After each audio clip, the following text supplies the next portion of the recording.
Okay, so first of all, thanks so much for coming and making the time. For those that don't know, I'm Carlos Caramelli. After years at IT, I now manage the EBC, our Executive Briefing Center in Amsterdam. And the idea behind this workshop actually started after meeting with several customers. We now have had, since with the opening, in excess of about 400 people coming through the EBC, lots of customers from different backgrounds. And cloud has always been, I would say 9 out of 10 meetings has always been a topic of discussion. And we have a pretty good story when it comes to enabling the cloud, but there was always the lacking, how do we take a company from not using cloud to using cloud services? So one thing is say, okay, I know what car to buy, but who's going to teach me how to drive it? What is the process to take a company from non-consuming cloud services to consuming cloud services? What is the model of operation that I have to put in place to control the service, to make sure it's done secure, to make sure there is an education around it, etc., what are the risks that we have to evaluate? Now, NetApp IT has decided about 3 years ago to, and we will see why, to start providing cloud as a service to internally. This is an internal story. So it's how NetApp has implemented cloud services. The N stands for NetApp. But it's applicable. You can take that and replace it with anything, and it's still a story around cloud. To respond to certain situation and an environment at work that required IT to be more agile and more efficient in responding to the business needs. So Seth Fox owns the cloud strategy and NetApp end-to-end. And again, it's internal. I will not say it again, but just to make sure we understand and we set the stage correctly. This is NetApp IT responding to NetApp business needs. So in terms of what is the take-home here is really a best practice. How do you implement cloud services in a company the size of NetApp? Okay? Then I'll leave it to Seth to introduce yourself and start. Thanks, Carlo. Yeah. And I'll say ahead of time before we really get started, if you have questions, just stop me, right? And please feel free to ask at any time. As well, if there are any issues with translation, you don't understand a word or phrase, I may use a particularly American word or phrase. So if it doesn't make sense, say that doesn't make sense. So Carlos started. My name is Seth Fox. I am with our IT enterprise architecture team, and as he noted, I own cloud strategy. That includes, I'll say, typically from an enterprise architecture standpoint, we draw the pictures on the board, right, and show people how to put things together. Very rarely do we get our hands on any technology these days. My group is a little bit different because we tend to operate in the emerging and disruptive technology space. Cloud being one of those two, really 3 years ago. As such, I own cloud from the strategy, architecture, engineering, delivery, and operations standpoint. So effectively all phases through the life cycle. At some point, we'll start to move pieces of that off, and it will be absorbed into our more traditional IT team. But that's the way we did it, primarily because cloud has a need for some IT transformation and some business transformation. And so it's very hard to just give it to somebody internally, say, go do it, because many times they are embedded in this notion of, well, it has to be done this way. This is the way that I've built it in my data center. Sometimes there are exceptional folks, right, who can come along and say, I'm going to put it all together because I know the entire infrastructure stack, right, and I know virtualization and I know tooling. So we decided to do it this way because we are built around standard infrastructure tiers and towers, and then our infrastructure team and our applications team are very separate, right? So the infrastructure team provides infrastructure services, application team builds on top of those. So I typically start this, and again, we're going to deal with probably technical difficulties with the clicker. There's a life of its own. Sometimes it works, sometimes it doesn't. I like to begin with the current state of cloud at NetApp. And as part of our IT strategy, we are cloud first. Right? So if we are looking for a solution to solve a business problem, we'll look to the cloud first. That's primarily SaaS, software as a service. So for instance, WebEx that we're using today, cloud service, we'll go and consume it. The business uses quite a lot of SaaS for many of its services, right? Salesforce.com, very key part of our sales process. We also have a very strong, mature enterprise operations, right? We do what I consider to be managed hosting, right? We understand what the application requirements are. We build the infrastructure and applications, and we host it in our data center. We did not have a story around pure infrastructure or platform as a service, but we do today. That's called nCloud, and we'll go through the journey of that.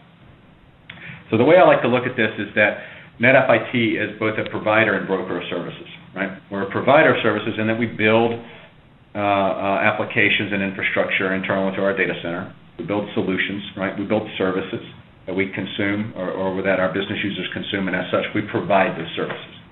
However, we also broker services, right? We pull in Jive as a social collaboration platform. We consume WebEx. We consume Salesforce.com, right? And we package those as services that our business users consume. That said, we're not perfect. We have a lot of growing to do. We still operate in silos, as I mentioned, right? Infrastructure here, application here. We do now have integrated support so that we don't outsource everything. We have immature cloud technology, and what I mean by that is we don't have a lot of cloud orchestration in place. We don't have a lot of cloud integration in place. We're still cleaning our data, so to speak, from a master data management perspective and strategy. And once we do that, we'll have a better idea of how to connect everything and how to integrate everything.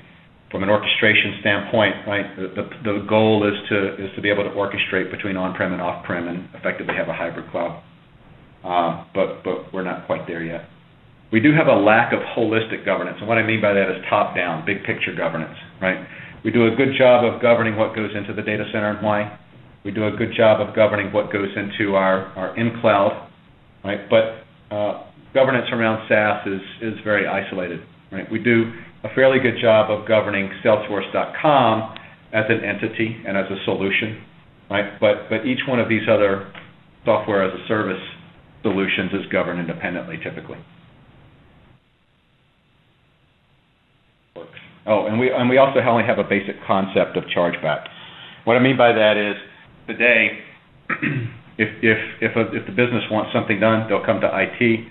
There's a one-time cost allocation, right? I'm going to give you $100,000. You go build me this widget, right? IT builds the widget, hands it off, and they have $100,000 to manage the widget.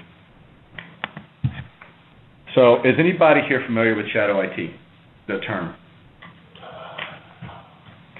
Shadow IT is typically represented as a bad thing. Typically it occurs when IT is too slow to provide service or solution back to the business. Oftentimes it is warranted such that IT has to have specific standards and processes in place. We have to do this in order to generate efficiencies, to be cost effective. However, we always offer up custom solutions that do cost more money. So the one-size-fits-all model, right, doesn't always fit all the sizes when it comes to the business. And these custom solutions are then prioritized against other custom solutions, right? So sales may have a tool that is highly revenue impacting, right? Got to get it out the door. That's number one priority, right? Workplace resources may have a tool that is going to help them be more efficient, right? It's going to save them $10,000 a month. That's going to be prioritized number 79 on the list, right? So it's far back. But that tool is very important to them, right? And so what ends up happening is they say, well, now joining, name not recorded. WPR says I still need it. IT can't deliver it, so I'm going to go get those services somewhere else. I'm going to go build it myself, or I'm going to go find a SaaS solution. To make matters worse, it's really easy for the business to go get those services. I can go to Amazon today, I can pull out my credit card, I can input a few digits, and now I have 100 servers. Right? You guys are laughing. Seen it happen? It's probably happening, yeah. Well, it's happening in NetApp. For the people that have been with NetApp a few years, they know that years ago we had, looking at CRM, before Salesforce.com, we had a fragmented way of collecting data across EMEA. There was a shadow IT solution in the UK, lots of Excel spreadsheets on people's laptops, a solution built through the years in Germany. It's not really consistent, and a lot of time, if you talk to the IT corporate, wouldn't even know you had this solution in place. But when it breaks, they call IT to fix it, because probably the people that consume it don't know who has bought the tool, and they assume since we use it, it must be IT. But that's not true all the time, and that creates a real issue for not only for maintenance, but there's a security issue, there's a compliance issue. There's, even consolidating the data could be a big issue, especially when it's revenue impacting. All that follows under the term shadow. I mean, it's something you don't know as IT. 3 years ago, IT started a project to discover, and I think you have some numbers that quite... Yeah. Actually, we brought Accenture in to help us out with this, and it was effectively looking at application rationalization, right, on these business-owned applications. And they found 380 applications over America and EMEA. They didn't even look at Asia Pacific, right? So who knows what's going on over there, right? They found 380, and these ranged from a systems, a spreadsheet on somebody's laptop to best example I have is a desktop underneath someone's desk that served. I think about 5,000 customers, was highly revenue impacting, had not been backed up for 3 years, had not been patched in 3 years, and all it would have taken was somebody to kick the cord out, and we would have been majorly impacted, right? So that's what we saw. That's good, a pretty wide range. As Carlo mentioned, there's a lot of problems, right? I mean, security. Who knows what data is out there? There could have been certainly a risk to NetApp from a data perspective, from a legal standpoint, from a now exiting, name not recorded, and even from just a visibility standpoint, right? Sometimes the business users would actually go out. They would procure infrastructure, right? Sometimes it would be under the desk, sometimes it would be in a lab, sometimes it would be in Amazon. And then they would go hire their own staff to manage it. Right? They'd hire an IT person, right, to manage their infrastructure. One person managing 2 servers. Not very efficient, right? So there's a lot of issues, right? So that's really what drove us down this path to cloud, right? So when we started understanding what these applications looked like, my team said, let's figure out why the business is going around this. Precisely.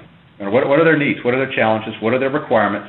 What are their use cases? What applications are they moving that we can't manage in IT, right? So we looked at about 20 to 25 of that 380. And as we started down this path, understanding what their needs were, figuring out what would it take then if we said, okay, well, we wanted to use Amazon, if we wanted to use a cloud service provider, what would it take to get there? Why would they need to go there? So we looked at application number 1 here. This is actually, both of these are actually real-life examples.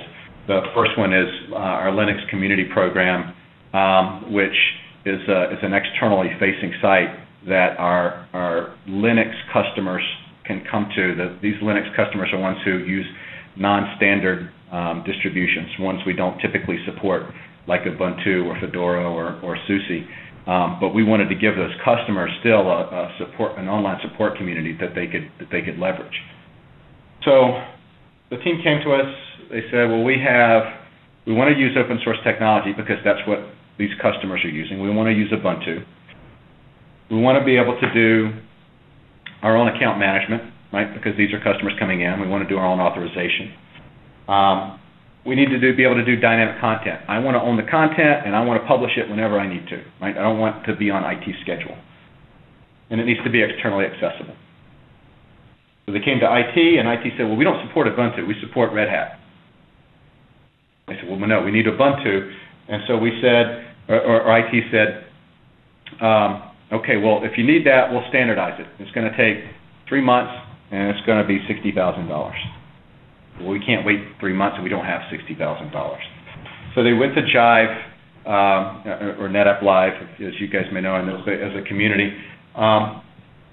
It was able to meet some requirements, but not all, right? So it was missing some functionality. They went to an internal team, engineering support. They could host it in their lab, but they couldn't externalize it, right? So again, it didn't meet the requirements.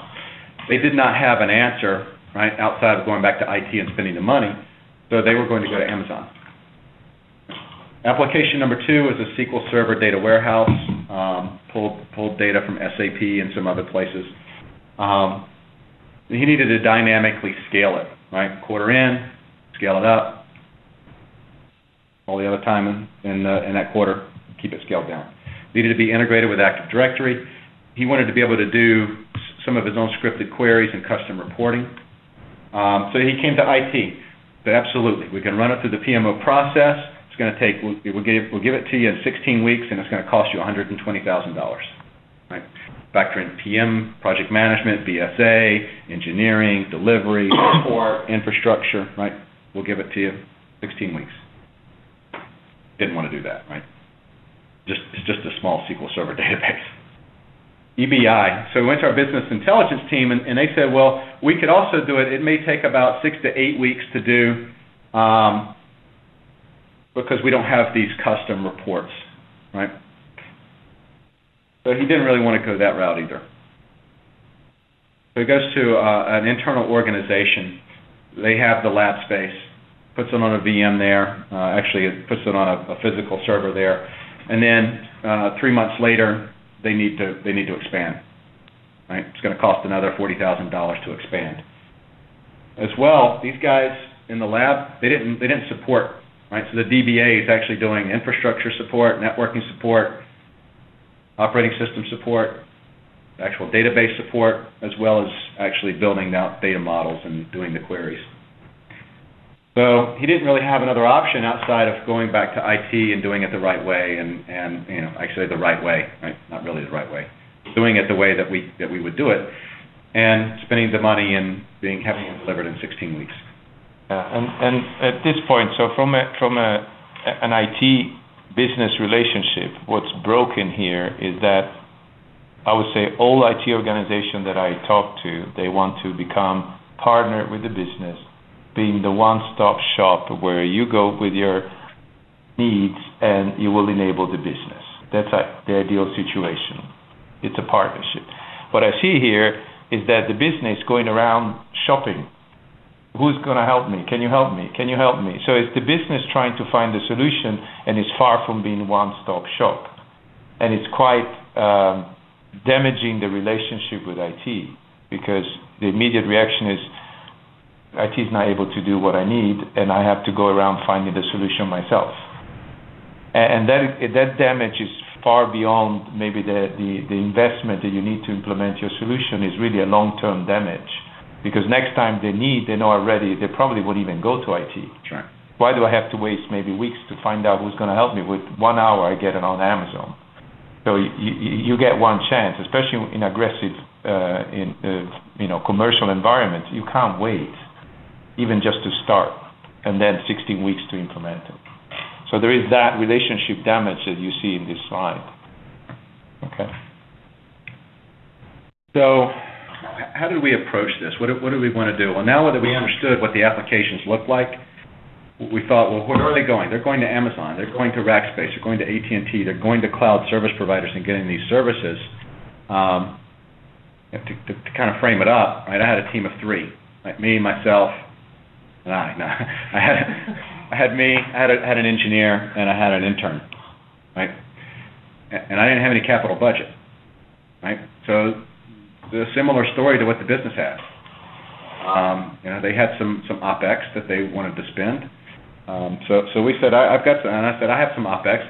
Let's figure out where they're going. They're going to cloud service providers. So we actually started putting together a list of requirements around a cloud service provider and leveraging them as a virtual private cloud.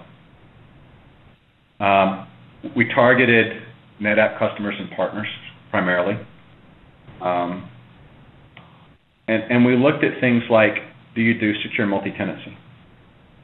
Can you connect our internal data center to your cloud data center, right, so that we can effectively extend our network and extend our presence?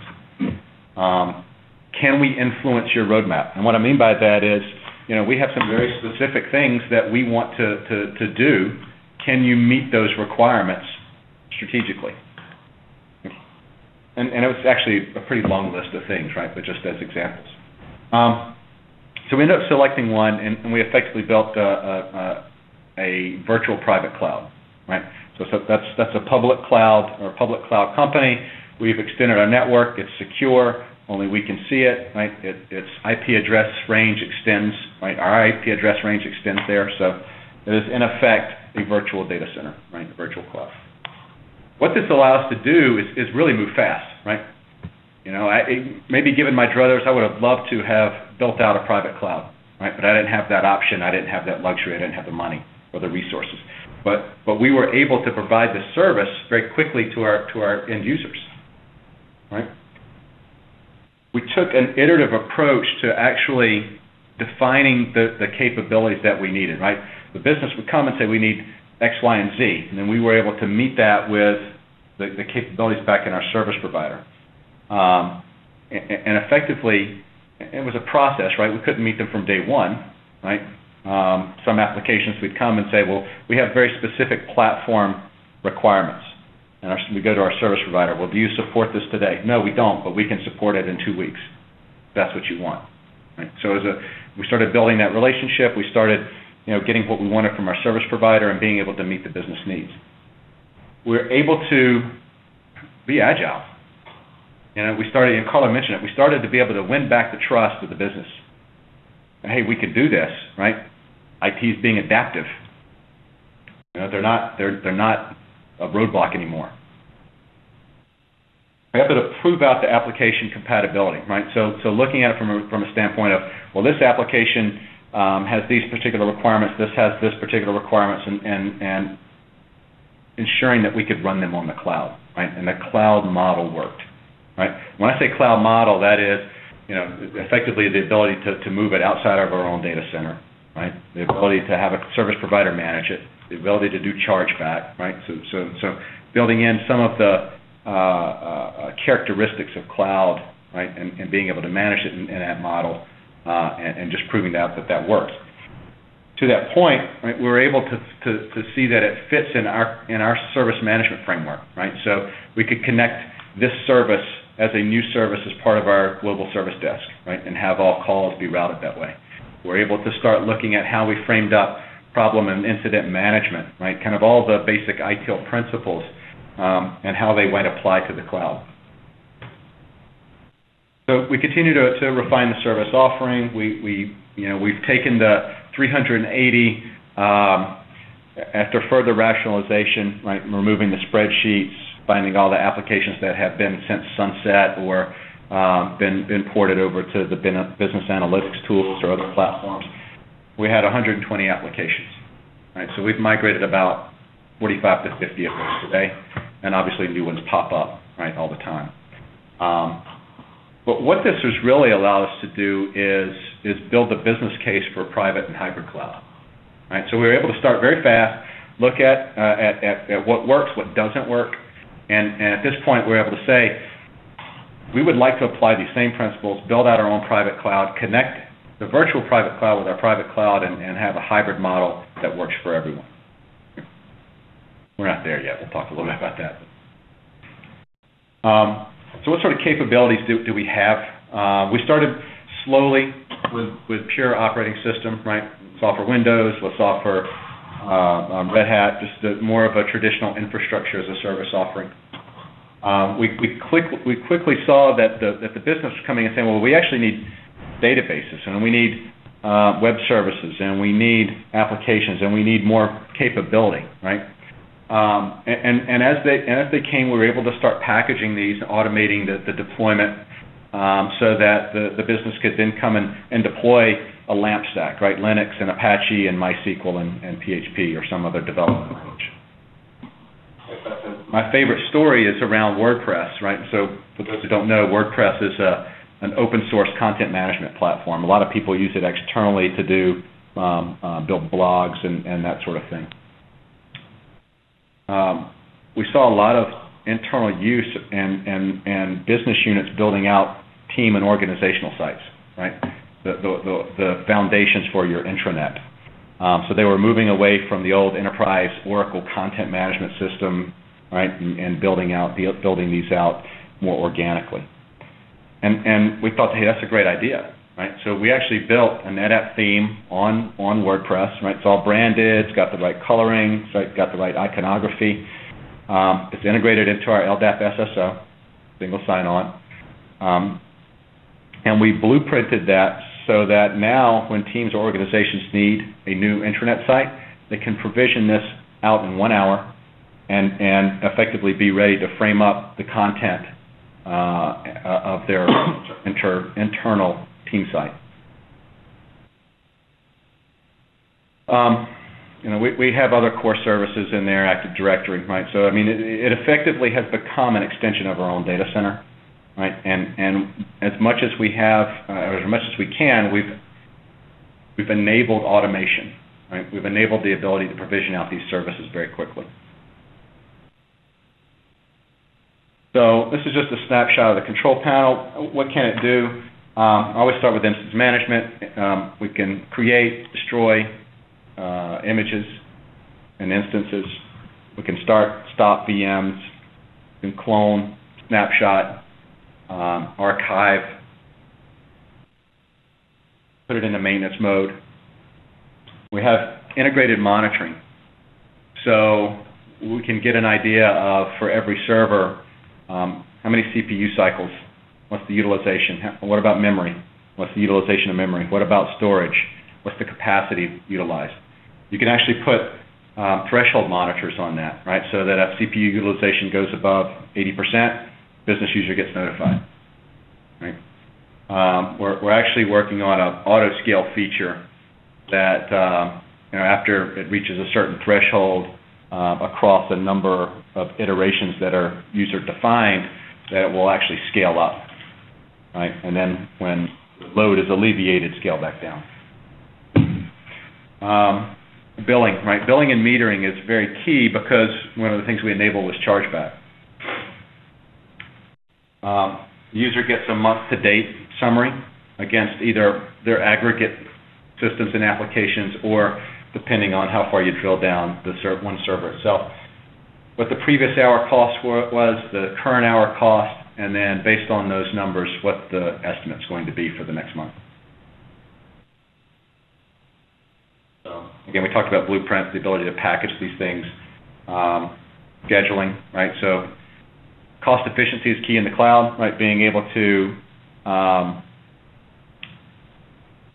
stop and start on a schedule is sometimes key, right? Sometimes these applications are only utilized 5 days a week.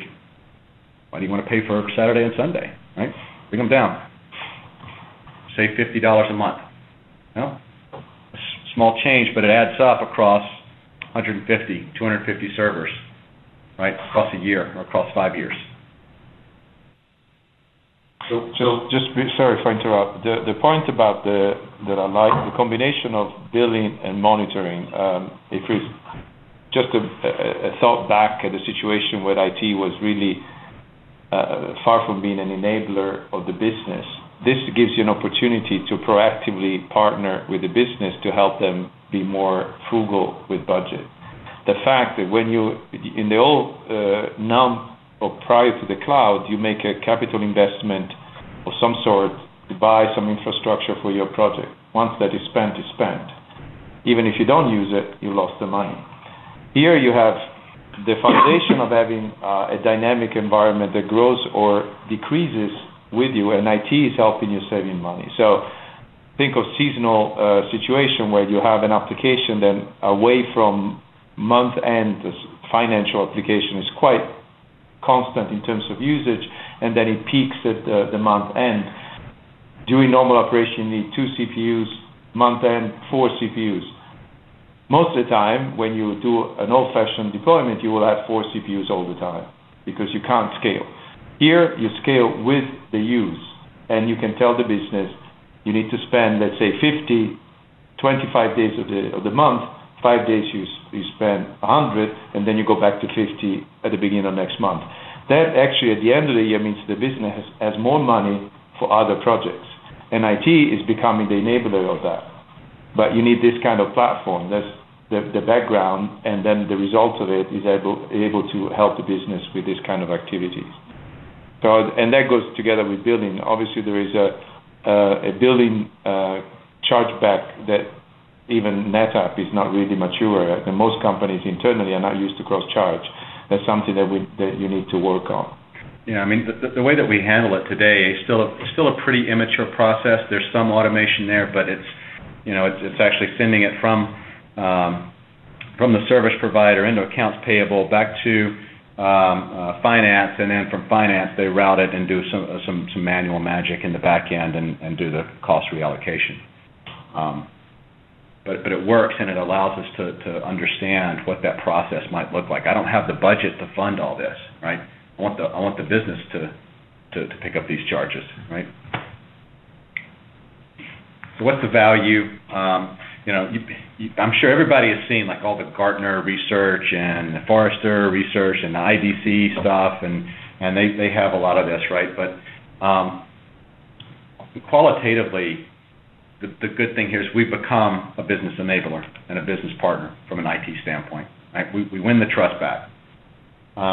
Improve security. External applications are scanned before they go online for vulnerabilities. And that report is generated and handed back to the business user as well as our IT security team. Applications are auto-patched for critical patches, right? So we don't have that issue of the system under the desk being unpatched for 3 years. Sales alignment. I think this is a pretty good story for us, right? I mean, this is a cloud service provider that uses NetApp. We like to say we drink our own champagne, or here in Germany we drink our own beer, right? So from a tangible, measurable benefits perspective, time to capability is not a hard benefit necessarily, right? But what you're doing is increasing your employees' productivity, right, and giving them the tools they need to get their job done faster, right? So there is a cost to that, right? When you can't deliver something on time, or 16 weeks versus an hour. Enhanced reliability, right? The system under the desk has no availability. Again, you kick it and it goes down, and it's not measured or managed. Now we have at least 3 nines availability, can go up to 5 nines depending on service level. Capacity management, right? So Carlo mentioned the ability to scale up, scale down when you need it, right? This is much more efficient use of the capacity. The capacity is virtual, right? But as you noted, today when we deploy in our data center, we're deploying to maximum load. If the maximum load requires 8 CPU and 64 gig of RAM, that's what it's going to sit at for every day of the year. And then expense avoidance, right? All of support is contained within our service provider, outside of a small amount of support within IT. Right? Some around my team, obviously do account management, service management, the folks who give us single sign-on and other core services like Active Directory. But the users don't have to go off and hire their own system administrators now. We also have leveraged the service providers' license agreement with Microsoft and other vendors, so that we don't have to spend software money up front. Right? I don't have to go and say I need a $75,000 SQL Server license. Right? It's now going to be $32 a month added on to the cost of my system.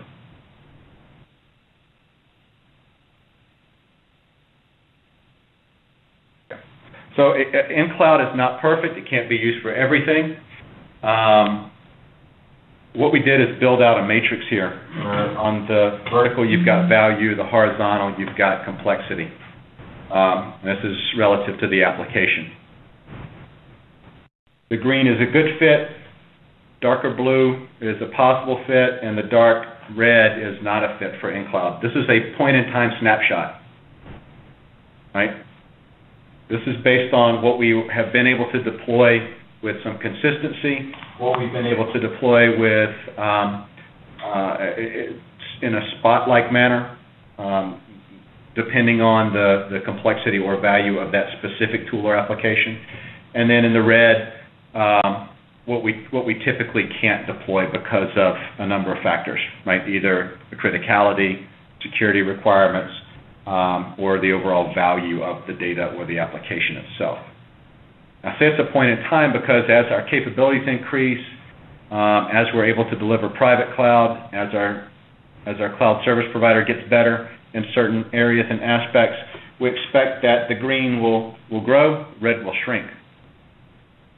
That's not to say that we're going to be at some point doing all of our financial management in the cloud, but there may be tools or pockets or solutions that support financial business process that we want to move to the cloud because it's cost effective.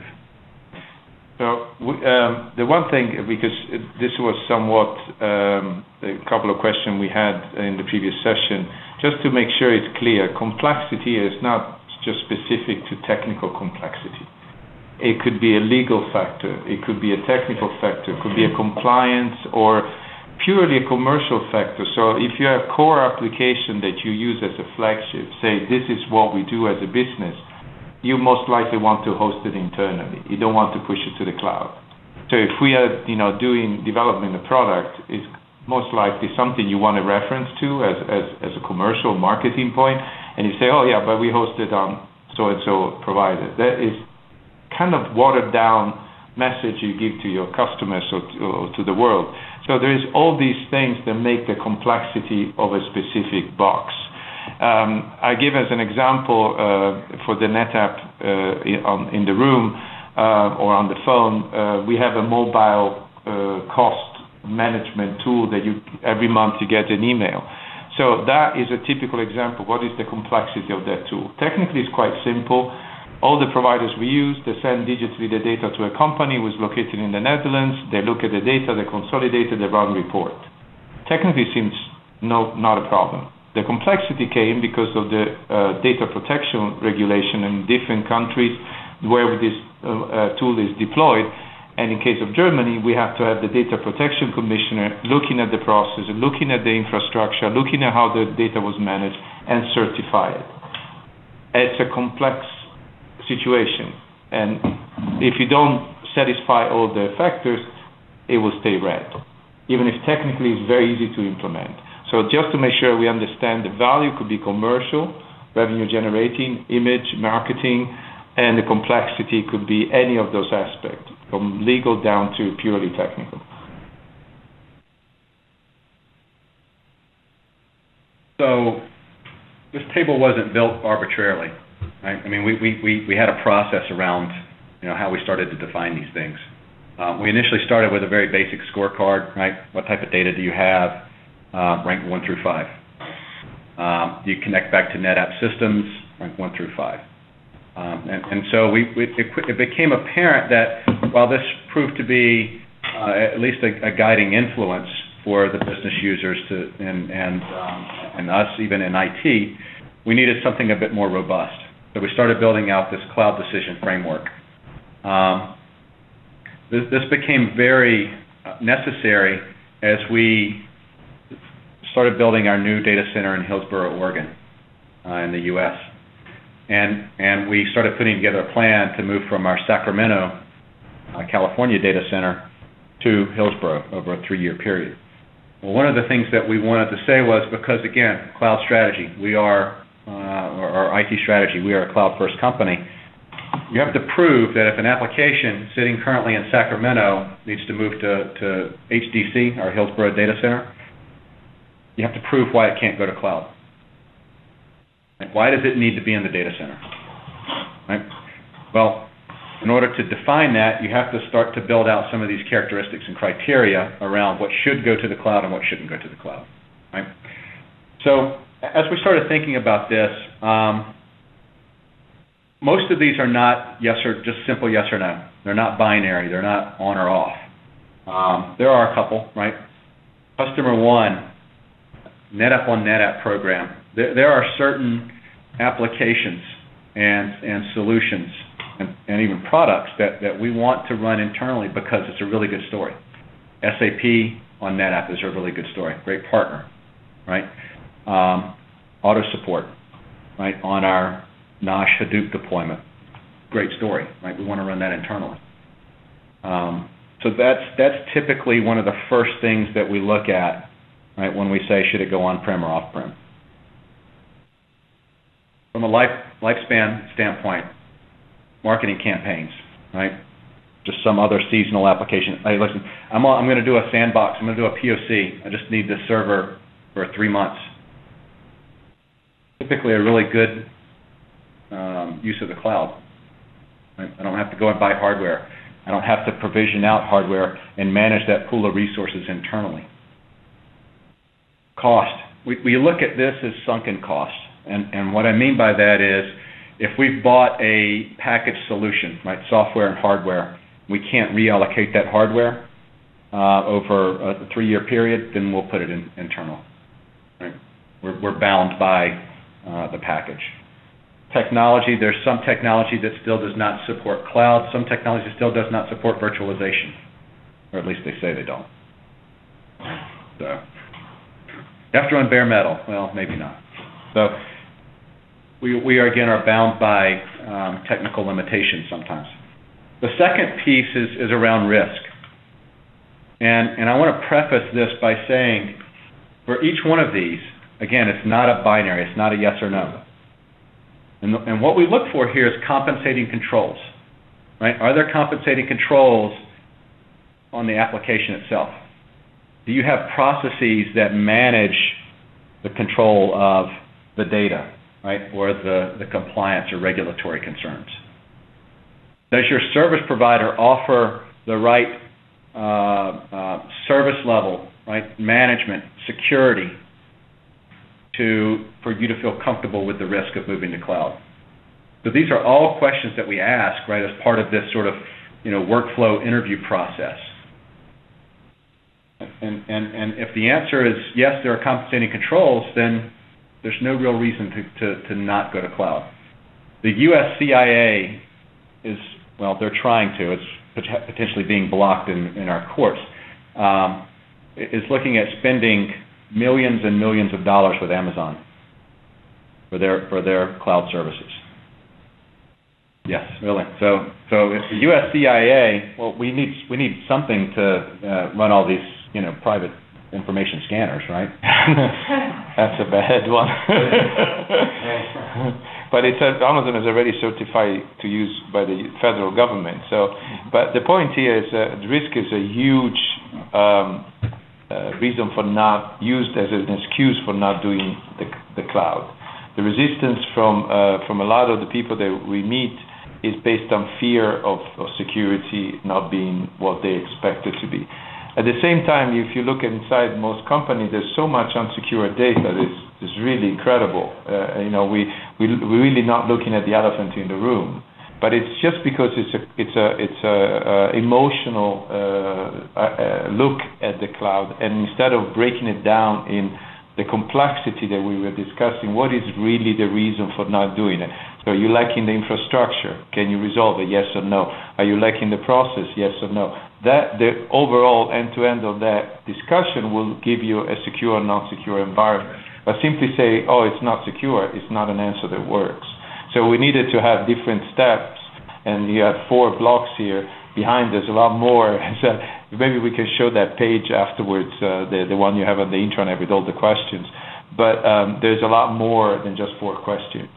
But the point again is it's just a very simple representation, but it's the step you need to take to work your way through that emotional resistance.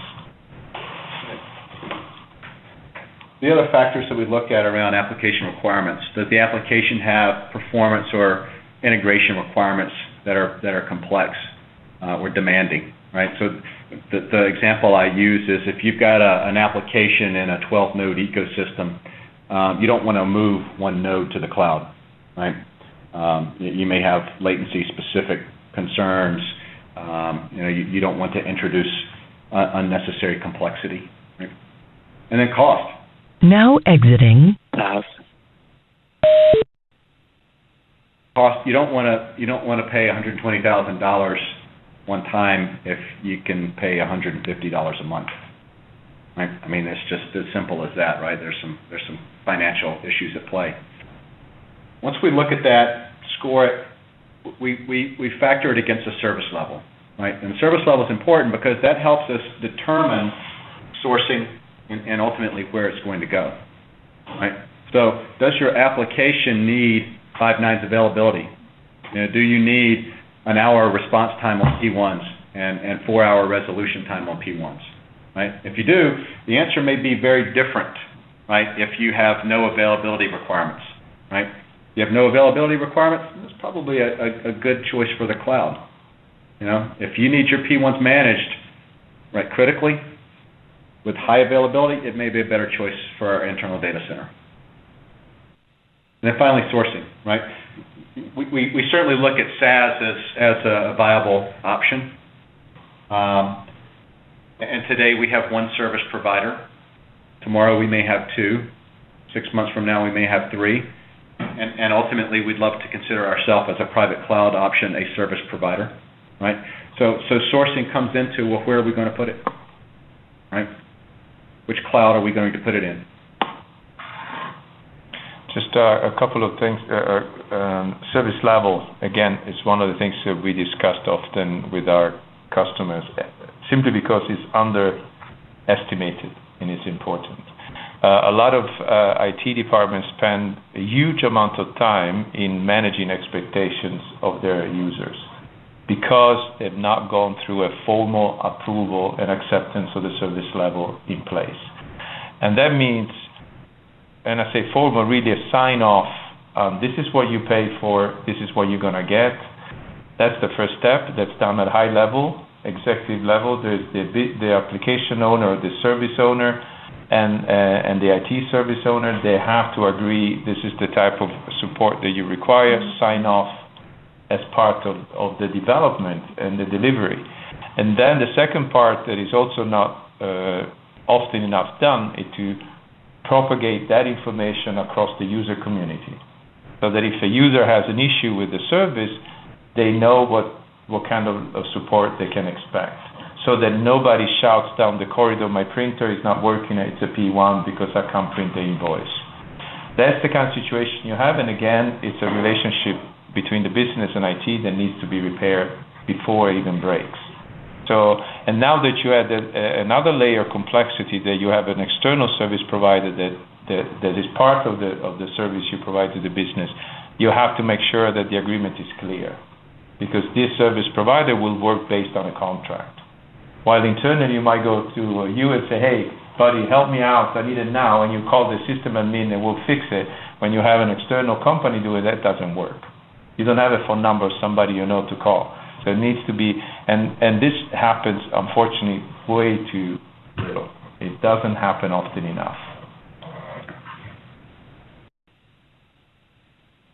Are there any questions on the phone, Mike? Did you check that? No, I'm checking this. All right.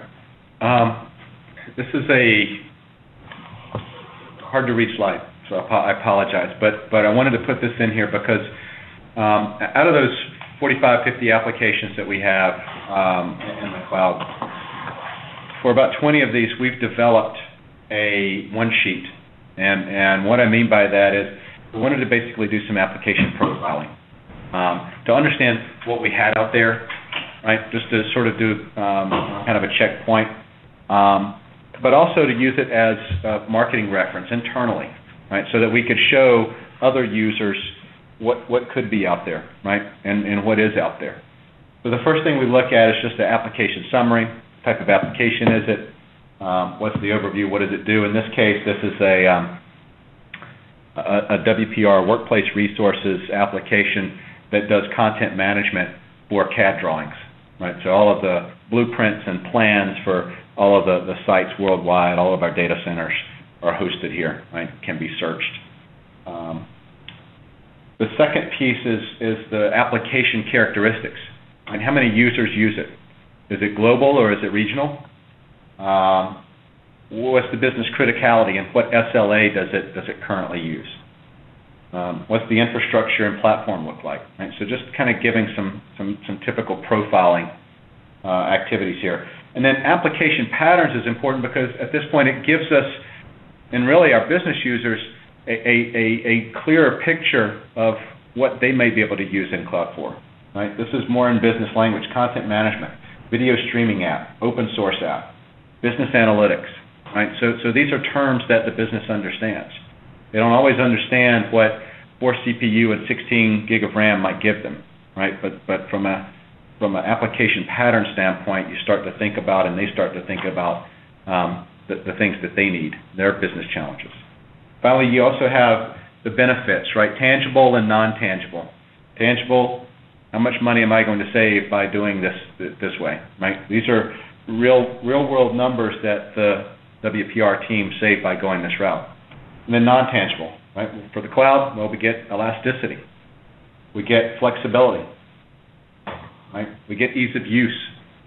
We don't have to worry about NetApp IT's blackout for the last month of the year. So those are the types of things that are important to the business. And if you think about it, the IT departments are always fighting to prove their investment, the return on the investment. So IT is always seen or was seen as a cost, but not returning anything to the business. You're just consuming money. By creating this sort of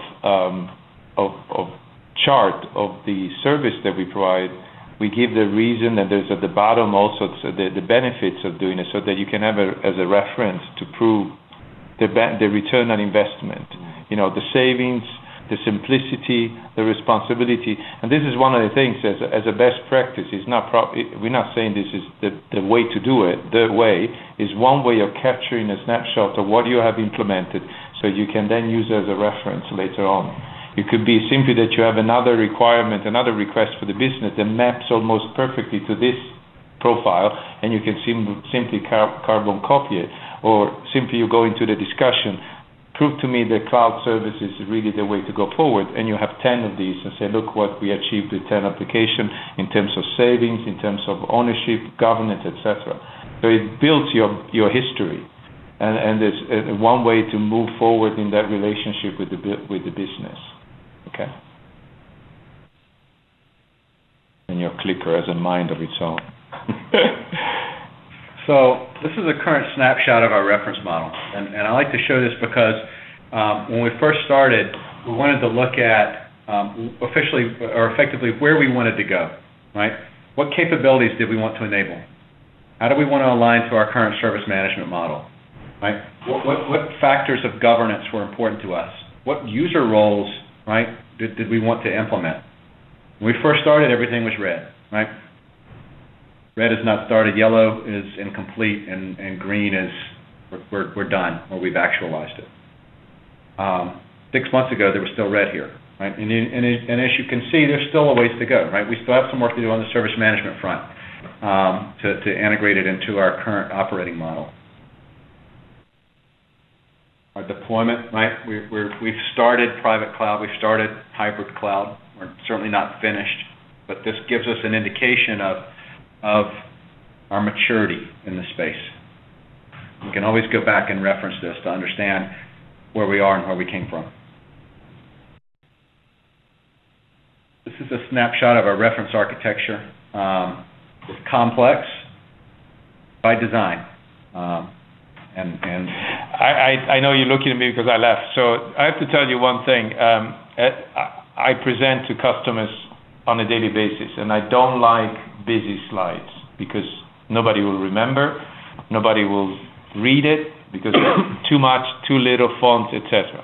But in this case, I'll make an exception simply because the whole idea behind this meeting is to give you, tell you a story how NetApp implemented cloud services, and to not underestimate the journey to the consuming of cloud services. And this gives you an idea of the complexity of all the, I call it checkpoints, that you have to put in place to be able to deploy cloud services in a mature way, or the best, or the most mature way that you can. So if you look at the right side, service creator, cloud auditor, we had a long discussion with one of our customers around, because they first thought there was an external auditor. Not necessarily. Just to make sure that whoever is going to consume your cloud services doesn't do it outside of your security rules, compliance rules, and your code of conduct. If you give somebody the ability to start up their own website, in 10 minutes, how are you going to make sure they're not going to put information out there that's not supposed to be there, or it's even breaking your own code of conduct or your compliances? So you have to have something, an organism, a person, whatever you want to call it, they will take that responsibility. The same goes, who's going to manage the vendor? Who's going to, you have cloud, but you have to maintain it. Who's going to talk to the service provider to make sure they're always up to their commitment? So you need that piece in place. In matter of fact, if you can see it, the storage part, that's out. It's just a little tiny bit of this complex architecture. So the point is, I don't remember if I said at the beginning of this session, but one thing is say you need to buy a car, so you buy the infrastructure to be able to run cloud services, but it's one thing to learn how to drive. And this is more about learning how to drive it in a secure and safe way. And there's a lot of things when you drive a car. You have to steer, you have to brake, you have to accelerate, you have to look around, etc. This is what this is telling me. So for once, I like the complexity because I think often is underestimated. Or we are so excited about launching cloud services that we kind of take shortcuts. And then we lose control of what we have just created.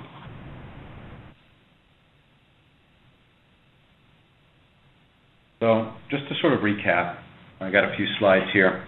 Some groups are wary of cloud, right? The business users are looking at it and saying, well, it's not secure, I don't want to put my data out there. From an IT perspective, oftentimes we hear, well, if I move everything to the cloud, I'm not going to have a job. Absolutely, right? I mean, we want to enable private cloud. Your job may change a little bit, right? But you're not just going to be tinkering with the storage. We may now ask you to look at how we create services around storage, or how we move data between our internal storage and our external storage. Right. So and I always say, I mean, why would you be scared of cloud? Right. This is a great opportunity. Whether it's internal, external, private. I mean, this is a really great opportunity to have Amazon or OpenStack on your CV or resume is a pretty good thing. Utility model takes time to be accepted. Traditionally, right, we talk about these one-time cost allocations. A lot of times the business will forecast against that, right? So you have a set amount of budget, and oftentimes they come to, well, I didn't realize I was going to be paying month to month. I don't know that I have the budget for that. Right, so there has to be some education around the benefits of the utility model, the pay-as-you-go, the pay-for-what-you-consume model. That said, the chargeback model doesn't always compensate for, I want to call it, but stupid users, right? The folks who aren't educated yet and who will actually go out and provision an 8 CPU, 32 gig, 4 terabyte application when they really only need a fraction of that. right? You go back, 2 months later, and you see that it's only 1% utilized. And that then the team comes back and helps in a consultative fashion to say, you don't need to do this. You can scale it down. And then when you do need the capacity, scale it back up. Operationally, like Carla talked about it, you got to manage the service provider. Manage the SLA that you have in place with them, right? You have to manage their roadmap sometimes and make sure that the things that you want are on there. Integration of the on-prem and off-prem, right? We talked about effectively moving some of our core services out there. We now have a single sign-on proxy in the cloud so that applications can point to it locally. And cloud education is essential, right?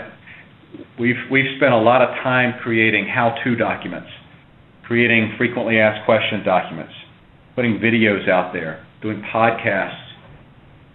We've got a blog, right, where we talk about things like how to be cost effective.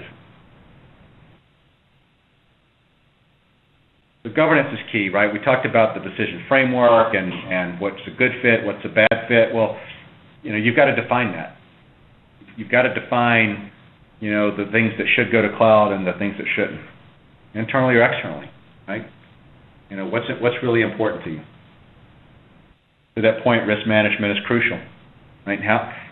If you're going to manage the risk around moving applications, you have to understand what that risk is, legally, contractually, financially, technically, right? A lot of factors at play. Process, right? You have to understand both internal and external, right? Manage your service provider and that SLA, manage your business consumer and their SLAs, right? And you can't promise more than you can deliver, right? Again, it's effectively a pass-through, right? Service provider gives you an SLA, you need to be careful about providing more than that, unless you have some magic SLA. Driving cloud brokerage, right? So the ability to manage service providers or multiple service providers, and how does that fit into your service management framework, right? That's a change. This notion of service brokerage doesn't fit into ITIL v3 or COBIT or any of the traditional frameworks. Normalizing, federating data, right? So the data in your cloud looks different than the data in your data center, right? The servers that I have in my data center, I've got what data center they're in, what rack, right? What row? How much power are they drawing? What VM, what virtual center host are they on? I don't care about that in the cloud, right? But when it all comes together, it needs to come into a central database or config management database, and then I need to be able to pull that in a global report, right? So that I can look at KPIs. Security, most of the time, your cloud service provider is going to have better security than you do in your local data center. They have certifications that they have to map to. They have thousands of customers that are far more concerned about security sometimes than we are internally. Data privacy is very key, especially here in Germany, right? Hey, who owns the data once you put it in the cloud? You need to make sure, right? So some contracts are somewhat cloudy, no pun intended, on that issue. Self-service can open the door, right? So Paulo mentioned this need for an auditor, right? Because we're trying to drive to this self-service model, we want to empower the user, but sometimes, they don't always do the right thing. Right? Sometimes they may put confidential data out there and not put the right controls in place to manage that. Yeah, and we had the real case Tuesday. We had an insurance company. We had this presentation, and they told us they came to work, the IT came to work, so to speak, one day, only to find out that their HR department put all the personnel, all the employee information in the cloud without any control, any compliance check, nothing. They just thought, oh, why not? Okay. And so they just did it. They just bought the service and put all the data there. I don't know what kind of tool they were using, but you can imagine the reaction, Dropbox. The reaction of the IT people that deal with security and compliances every day, and finding out that private information, and this is a Dutch company, Netherlands, Germany are very much aligned when it comes to data privacy. It's scary, and then you have to fix it. So this is, the self-service can allow people to do a lot of this. But you need to educate the user to make sure that this doesn't happen. Once you unleash the beast, you need to be able to control it. Yeah. You have to empower, you have to educate, but then, trust but verify. Go behind them. You got to check it out. I don't know why. I know, this is really annoying. Talked about contracts and SLAs, making sure that you get the right ones, right? Obviously very important. Best practices. We've got one service provider, and I talked about the need for more. Well, we want to be able to reproduce that process, right? And having a CSP, cloud service provider selection process, is very key, very core. Whether it's you're looking at infrastructure as a service providers or software as a service providers, you want to have a repeatable process, and you want to have at least a foundational set of common requirements, right, that you can look for. We didn't talk a lot about modernization of the application, but moving to the cloud is a great inflection point for modernizing your app, right? And what I mean by that is taking advantage of the cloud characteristics and capabilities, elasticity, and making your application aware of the fact that it can scale up when it needs to, right, or scale back down when it needs to build some business logic in the application layer. And it was one thing it made me think, I forgot to tell you, but think of, it doesn't happen often anymore, but how many applications don't make use of multi-core? We have a multi-core computer, and then when you monitor the CPU of the cores, you only see one or two maxed out, and the others are not used. That still happens. So it's something that you can do when you start thinking of moving an application to the cloud, is to upgrade or update your code to make the best use of that flexibility, because that will reflect then in the cost you eventually pay for the service. You want to put the right processes in place for this utility model, right? This new method of managing consumption, right? You've got to get buy-in from finance, from accounts payable, right? You've got to get buy-in from your business users, right? And understand that this is a new model. So it's very important, right, to think about that. That's very important. Even in NetApp, under a certain amount, we don't cross-charge, because it will cost more to cross-charge because of the people involved. But now the company wants to use cloud services, which is based on recurring charges. That's a contradiction in right there. On one side you say, well, it's 500 euros, so I'm not going to cross-charge it because it's below our limit, our threshold, and then you have thousands of small projects consuming 400 euros a month. So something is not working there, then what happens is still IT paying, and IT is too expensive. It's not IT too expensive, it's that we don't have the infrastructure internally, the processes to balance the changes with the actual cost.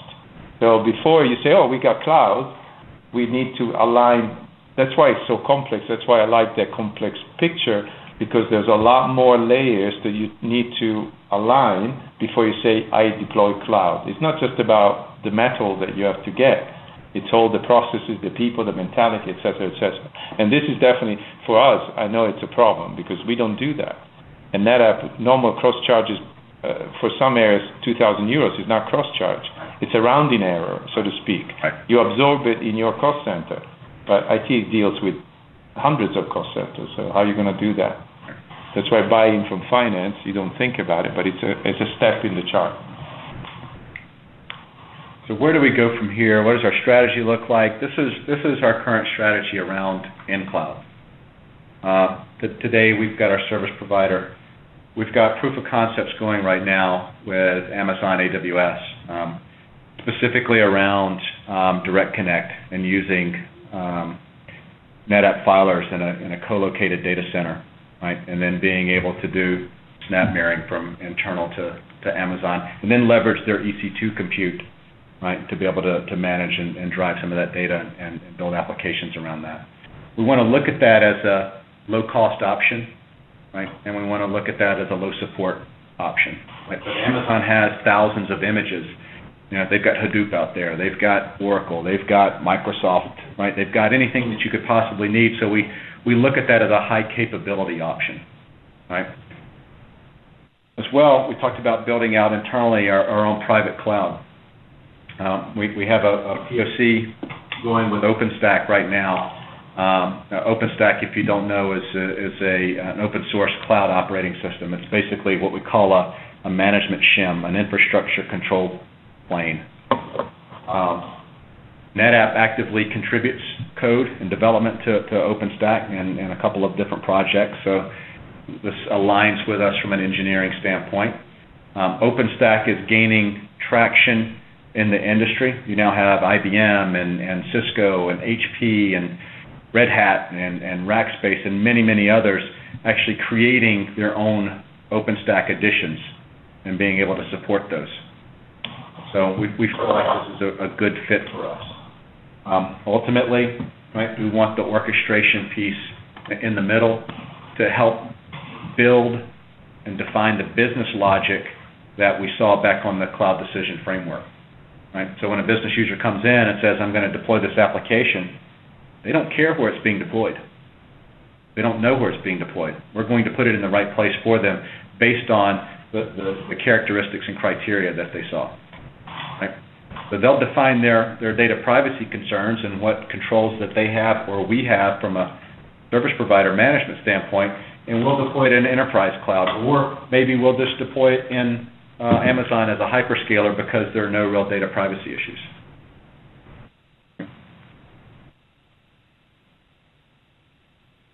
And if you think of the initial discussion we had where the business was shopping around looking for someone to help, here we are looking at the opposite.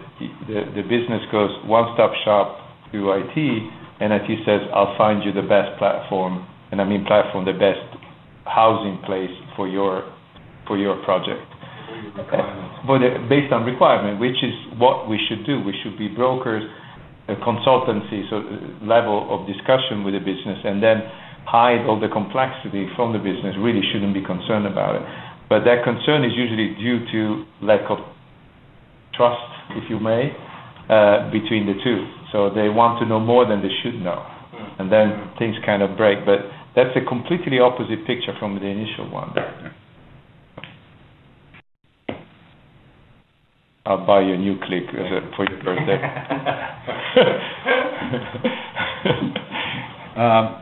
Next steps, we're going to continue to do what we've been doing, right? We're going to build in new capability and functionality. We're going to continue to refine and harden the service management layer. We're going to continue to push to 100% of business apps in cloud and outside of other services or underneath the desk or in labs. We will evolve towards hybrid cloud, pull in the right tooling, right? Cloud management, cloud orchestration, cloud integration, cloud monitoring, right? So being able to pull all these in and put them together in a single solution. Then ultimately drive towards IT as a service broker, right? Carlo mentioned it. We should be the one-stop shop, and we should be the ones that are sourcing and shopping for the business, finding the right solutions for them as a single service.